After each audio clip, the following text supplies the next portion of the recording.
भोपाल में ट्विशा शर्मा की संदिग्ध मौत में अब बड़ा खुलासा हुआ है। मौत मामले में जमानत आवेदन में सास का दावा कि ट्विशा का साइकेट्रिक के पास इलाज चल रहा था, ये दावा किया गया और अब ये इससे नया ट्विस्ट आ गया। 12 मई को घर में फंदे से लटका मिला था शव। अब ट्विशा के परिवार ने दहेज में हत्या का आरोप लगाया है। परिवार ने शव के दोबारा पोस्टमार्टम की मांग की।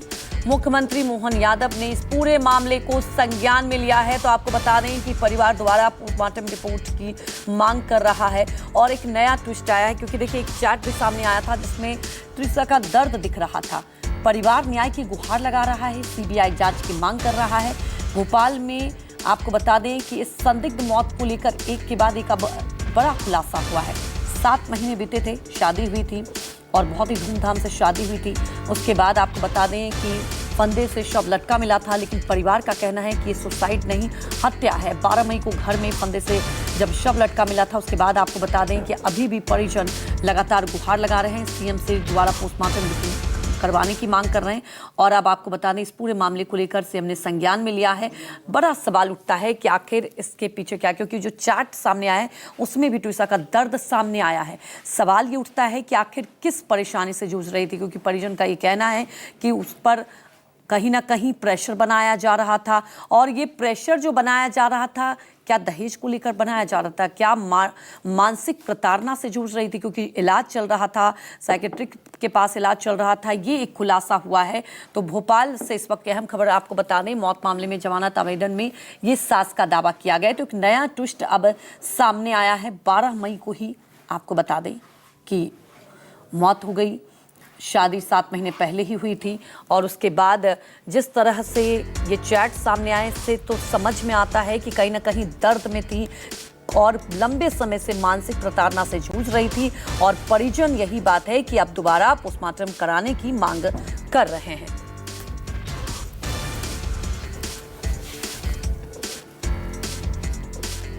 दिलवानी है हमारी ये डिमांड है कि हमें अपना केस दिल्ली में हमारा केस हो, वापस से गिरीवाला सिंह को एफआईआर चाहिए उनकी और समर्थ की, दोनों की। अच्छा, उसमें जो जमानत हुई उसमें एक आधार बनाया गया व्हाट्सएप चैट का, बताया जरा आपसे। हाँ जी, बात हुई थी तो क्या कुछ हुआ? व्हाट्सएप चैट का एक आधार जरा सा पॉइंट है, वो पहले से उसको कुछ ना कुछ हर एक बातें टेंशनबाजी करती थी। बस मैंने उससे पूछ लिया कि अब तो नहीं कर रही, तो कभी हो जाता है तो बोली हाँ बस इस ये वाला पॉइंट उन्होंने लिया। इस बात पे उनकी जमानत हुई है कि नहीं मैं अच्छी थी। के पिता हमारे साथ हैं नवनिधि शर्मा और वो उनसे बात करेंगे। आप बताइए कि जिस तरह से आपकी बेटी का जो हुआ है, आप कहते हैं कि उसके साथ न्याय नहीं हुआ, आपने प्रधानमंत्री से भी अपील की है। जी, मेरी विनम्र निवेदन है सर माननीय प्रधानमंत्री से, मैं उनका बहुत बड़ा फॉलोअर हूँ। मैं स्वयं सेवक संघ का कभी एक कार्यकर्ता रह चुका हूँ। मैंने अपने जीवन में मेरे कैरियर में मेरे ब्रदर्स वगैरह जो है योगेंद्र उपाध्याय जी हैं, वो भी उनके साथ में मैंने काम किया। तो मैं ये चाहता हूँ कि किसी तरीके से भी इसको न्याय मिले, क्योंकि यहाँ पर हम बहुत बड़े इन्फ्लुएंस के अंडर काम कर रहे हैं। यहाँ पर हमारे जो अच्छे प्रशासनिक अधिकारी हैं वो भी अक्षम हो जाते हैं और ये कहने को मजबूर हो जाते हैं कि हम बैलेंस बना के चल रहे हैं। आज तक ऐसे हीनियस क्राइम में अभी तक कोई कस्टडी नहीं हुई है। क्या क्या मांग की आपने अभी? हमने मांग की है कि इसके चूंकि पीएम पोस्टमार्टम 1 में रिपोर्ट्स जो दी गई वो बिल्कुल मैच नहीं करती हैं, उसमें मिसमैच है, उसकी फाइंडिंग्स गलत दिख रही हैं हमें साथ साथ। तो हम ये चाहते हैं कि इसकी PM2 की जाए और इसकी निष्पक्ष जांच के लिए बॉडी तुरंत एम्स दिल्ली में भेजा जाए ताकि इसकी निष्पक्ष जांच हो सके। क्या चाहते हैं हम दिल्ली में जांच चाहते हैं। आप क्या करेंगे? आप यहाँ पर न्याय नहीं मिल रहा आपको? आप जी हमको यहाँ पर सकम्ड हो गए, हमें यहाँ पर वकील तक नहीं मिल रहे हैं, ना तो हाई कोर्ट में वकील मिल रहा है, यहाँ वकील मिला, हमें बाहर से वकील बुलाने पड़ रहे हैं। आप इस तरीके का दबदबा है यहाँ पर कि कोई भी एक भी काम करने के लिए FIR तक लॉन्च होने के लिए गलत ग्राउंड पे FIR लॉन्च कर दी गई। हमारी खुद ही इस आईओ ने अपने नाम से लॉन्च कर ली। हमको यहाँ जान का भी खतरा था। वो कल भी जब प्रचार में आए थे एंटीसिपेटरी बेल के लिए, हमारे ऊपर अटैक हुए थे। तो बिल्कुल ये थे नवनिधि शर्मा जो कि ट्विशा शर्मा के पिता हैं, जिनका कहना है कि उनको जान का खतरा है। प्रधानमंत्री से भी अपील की है कि उन्हें न्याय मिलना चाहिए। कैमरा पर्सन कमलेश व्यास के साथ विपिन श्रीवास्तव, न्यूज़ 24 भोपाल। तो हमारे सहयोगी विपिन श्रीवास्तव सीधे भोपाल से लाइव जुड़ चुके हैं। विपिन, आपने ट्विसा के पिता से भी बात की और अब जो चैट सामने आए उससे दर्द दिख रहा है ट्विसा का। जानना ये चाहेंगे और क्या कुछ ट्विस्ट सामने आए, क्योंकि अब तो इस पूरे मामले को मुख्यमंत्री ने भी संज्ञान में लिया है। बिल्कुल, बड़ा हाई प्रोफाइल मामला इसलिए है क्योंकि दिल्ली में ट्विसा का परिवार, जो कि इस वक्त पूरा परिवार भोपाल में है, इस वक्त कोर्ट में है। कोर्ट में इसलिए हम लोग खड़े हैं क्योंकि समर्थ हैं जो ट्विसा के पति हैं, उनकी उस मामले में सुनवाई हो रही है जो याचिका लगाई गई थी जमानत को लेकर। यानी कल जो ट्विसा की जो सास हैं गिरिबाला सिंह, उनको अग्रिम जमानत मिल गई थी और आज उनके बेटे को भी यहाँ जमानत में सुनवाई होनी है और इसलिए पूरा परिवार यहाँ पर है। दरअसल 12 मई की रात को जब आखिरी कॉल आया था, वो पिताजी का कहना है, ट्विसा के पिता का, उनसे बातचीत हुई थी। इसके बाद 11 बजे के करीब ये इन्फॉर्मेशन मिली कि ट्विसा जो है भोपाल में अपने घर में फांसी लगाकर उसकी मौत हो जाती है और इसकी जानकारी आरोप ये लगे कि 1 घंटे बाद मिलती है। तो ये दरअसल पूरी कहानी इसलिए क्योंकि ट्विसा के जो सास हैं, जो कि भोपाल में जज रह चुकी हैं, गिरिबाला सिंह, उनके जो समर्थ हैं जिन पर ये आरोप लगे हैं, जो पति उनके, वो खुद वकील हैं और हाई प्रोफाइल मामला है क्योंकि प्रशासनिक अधिकारियों से उनके कांटेक्ट अच्छे हैं। और दूसरी तरफ जो ट्विसा के भाई हैं वो खुद मिलिट्री में मेजर हैं और उनका पूरा परिवार यहाँ पर है।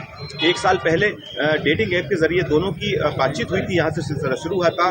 5 दिसंबर 2025 को इनकी शादी होती है, यानी 5 महीने ही होते हैं और इसके बाद ये अचानक ये स्थिति होती है कि ट्विसा के जो चैटिंग हम दिखा रहे हैं, उस चैटिंग में कई चीजें सामने आई। जो उसने भाई से बात की है, जो अपने दोस्तों से बात की, उसमें बता रही कि मानसिक तौर पर प्रताड़ित हैं, परेशान हैं और पैसे की भी बात कर रही कि उनको पैसे की जरूरत है। यानी कि उन्होंने ये सारी बातें अपनी चैटिंग में जो कि सामने आई है, उसमें सब सारी चीजों का जिक्र है। वो ये भी बता रहे हैं कि उनको ये भी कहा जा रहा है कि ड्रग्स एडिक्ट बताया गया है। और आपको बता दूं कि आज की जो समर्थ की जो यहाँ पर बेल की याचिका लगाई गई थी, उसमें भी जो ट्विसा की सास यानी समर्थ, उसके परिवार वाले जिन पर आरोप लगे हैं, उनकी तरफ से ये इस बात का जिक्र किया है कि ट्विसा जो है वो ड्रग्स एडिक्ट थी और मानसिक तौर पर भी परेशान थी, उनका मानसिक ट्रीटमेंट भी चल रहा था यहाँ पर। तो इस तरह की उन्होंने बेस बनाकर जमानत मांगी है। अब देखना होगा कि कोर्ट की सुनवाई में आखिरकार उनको जो समर्थ है उसको जमानत मिलती है या नहीं मिलती है। लेकिन कुल मिलाकर उस कहानी इसलिए उलझी है क्योंकि जिस तरह से आज 6वां दिन है, यानी 6वां दिन भी जो ट्विसा के परिवार वालों ने, उन्होंने अब तक ट्विसा का शव नहीं लिया है, ना ही उसका अंतिम संस्कार किया है। अभी भी भोपाल के एम्स की मर्चरी में वो ट्विसा का शव यहाँ पर है और दोबारा पोस्टमार्टम की मांग कर रहे हैं। उनको लगता है कि पहले जो पोस्टमार्टम रिपोर्ट जब सामने आई है उसमें कहीं ना कहीं बहुत सारी कमियां हैं। तो उसमें ये बताने की कोशिश की है कि दरअसल ये सुसाइड का केस था, कुछ चोट के निशान भी हैं। उनका कहना है, ट्विसा के परिजनों का कहना है, उसके पिता का कहना है, नवनिधि शर्मा, उनका कहना है कि ये सरासर साजिश रची गई थी। लगातार मानसिक तौर पर प्रताड़ित किया जा रहा था, दहेज की डिमांड की जा रही थी और ये सुसाइड नहीं बल्कि ये हत्या है। इस मामले में इस केस को दर्ज किया जाए।